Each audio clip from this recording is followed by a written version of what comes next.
Welcome back here to Focus on Africans. We're still in the city of Amsterdam.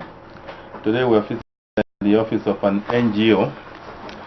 Many Africans are against certain NGOs in Africa, but I tell you, this is an NGO with a difference. What they do, the person we're going to meet will be explaining to us. Her name is Marlene van Duijnhoven. Please help me welcome Marlene to Focus on Africans. Welcome. Thank you.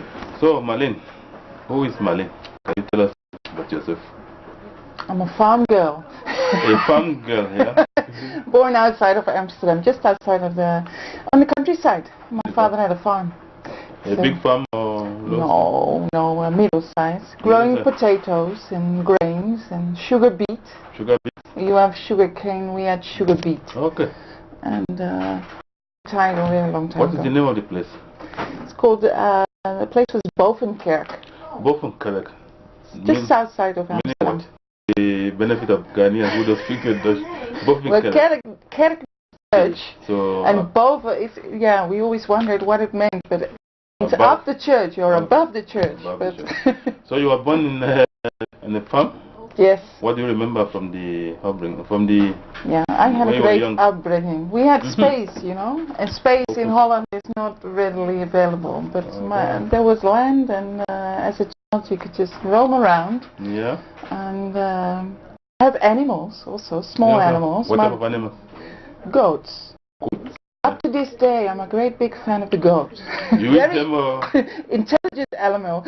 And we have chicken and rabbits and stuff like that. Yeah. What do you do as a child? Do you help with the farm? Yeah. No, I had 3 older brothers. They could do the hardware. Though later on I learned to drive the tractor and work the land a bit.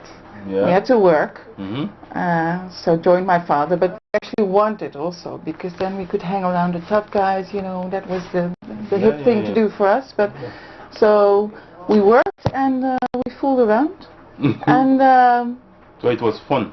It was really fun, I tell you. That has been a great upbringing. And the food was great. Potatoes every day. Potatoes every day? Why was that? Yeah, I don't know. You have this famous Van Gogh painting in Holland. It's called the Potato Eaters. I guess that was us. What? Then you eat a potato with just vegetables. My father had a small vegetable garden, so you would eat the beans and spinach and stuff like that. Cauliflower. And then of meat. And then meat, yes, or chicken. Oh, okay. And eggs also, yes. So how big is the community where you grew up? That was, it's actually, that's a farming community, so you would have a long big road with farms on either side, and that was the community which you grew up. So there was, you had to cycle a bit to the next farm. Yeah, because in Africa, what you think of farm is a very desolate area, very rural, without any infrastructure. Was it the same thing? No, when my father grew up, actually there wasn't a tarmac road either. But my father is now like 82 years old. Okay, so 82 years. He remembers those days. Okay. We've seen tarmac road, but very basic. There's trees around. And but you had the electricity, water, and everything. Yes. Okay, that's very unlike the farms we have in Africa, which are very far. But mind you, not the piping for no sewage system. No sewage system. That was straight on the water side. Okay. And there was no gas pipes running, so you had an oil tank on which to heat the farm. And to cook your stuff. Yeah. Okay. Yeah. From Bovenkerk, where did Marlene go? Yeah. You know, this land gives you a lot of time to contemplate. And I thought, you mean? No, just to think of what you want to do. And I always thought life's a bit bigger than this farm. That was also due to my friends in school. And you were dreaming already? Yeah. What about dreams? Yeah, just to see some of the world. Because you were living in a very rural area? Very protected. I have 3 older brothers. Okay. So, and then a father, and I was the youngest, the only girl. Then you get spoiled, that's one part of it, and you get... Your big brother ready to fight for you. Yeah, but also sometimes to fight me, but no, they're very protective, and still are, and maybe as the youngest I had time to just fantasize about the world and think, well, Where did your fantasy lead you? First of all, to Amsterdam. From Bovenkerk to Amsterdam? That was a small step, maybe, but at that time... It was a giant for you? No, actually, after high school, I first went to London for a year. Okay, to London. Yeah. Was Don't that ask me why. I didn't know what to study yet, so my parents allowed me to London, not too far. So what did you do in London?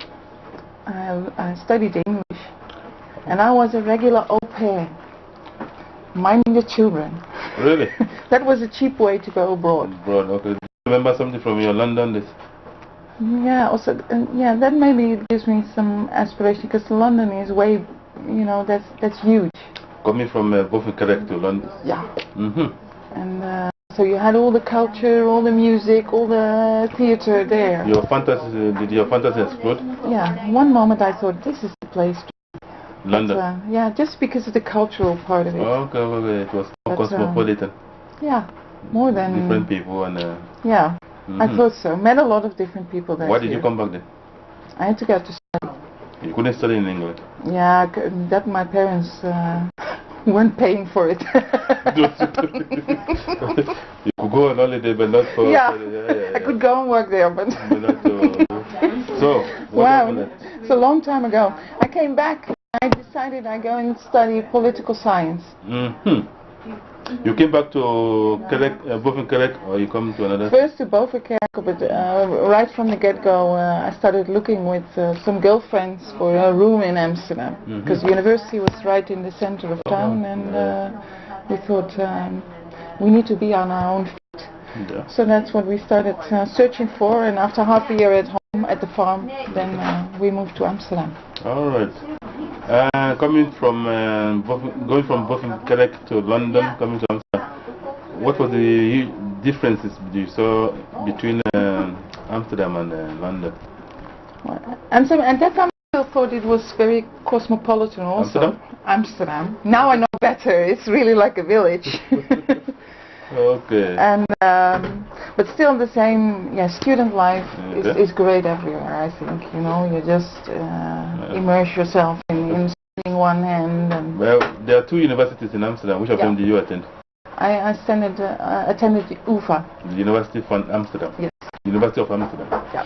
And you studied political science, politicology in your language. How did you find it? Yeah, very interesting.